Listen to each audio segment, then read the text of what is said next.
Deputetja e Qarkut të Korçës Romina Kuko ka folur në kuvent për problematikat e personave me aftësi të kufizuar dhe familjet e tyre. Sipas saj, shumë prej këtyre personave kanë sfida në familje gjatë transportit në shkolla dhe institucione. Realiteti na tregon se për shumë familje sfidat fillojnë shumë përpara librit.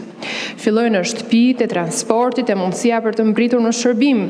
Fillojnë te rampa në shkollë që ende mungon, në institucion ku hyrja është e pamundur, në shkallët që ndajnë nga sporteli publik te autobusi urban ku qasja është thuajse e paralizueshme në disa pjesë. Dhe këtu nuk mund të mbyllim syt. Aksesueshmëri nuk e quajmë dot luks, por parakusht dinjiteti qytetar.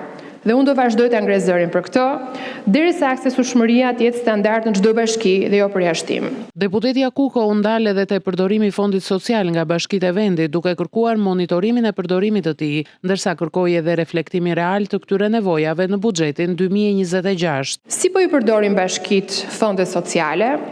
Fondi social është krijuar pikërisht për shërbime në komunitet, për qendra, për programe rehabilitimi, për mbështetje në terren. Apo e përdorin gjithë siç duhet? A janë këto fonde të shfrytzuara në mënyrë uniforme? A ka transparencë dhe monitorim?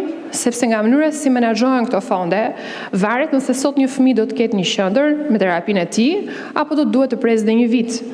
Dhe këtu duhet të drejtohem Ministrisë së Shëndetësisë dhe Mbrojtjes Sociale, që në detajimin e buxhetit të vitit që vjen të reflektojnë pikërisht këto nevoja: transportin e fëmijëve në zonat rurale, mbështetjen e familjeve, aksesueshmërinë në shkolla dhe institucione, fuqizimin e qendrave ditore, monitorimin e fondeve sociale në bashki. Kuko tha se mbi 140.000 qytetar janë përfitues të skemave të aftësisë së kufizuar. Pothuajse 5.000 fëmijë janë të përfshirë në sistemin arsimor, ku shumë shkolla e ambiente publike ende nuk janë tërësisht të aksesueshme, ndërsa pjesëmarrja në tregun e punës mbetet e ulët, 18 deri 20%.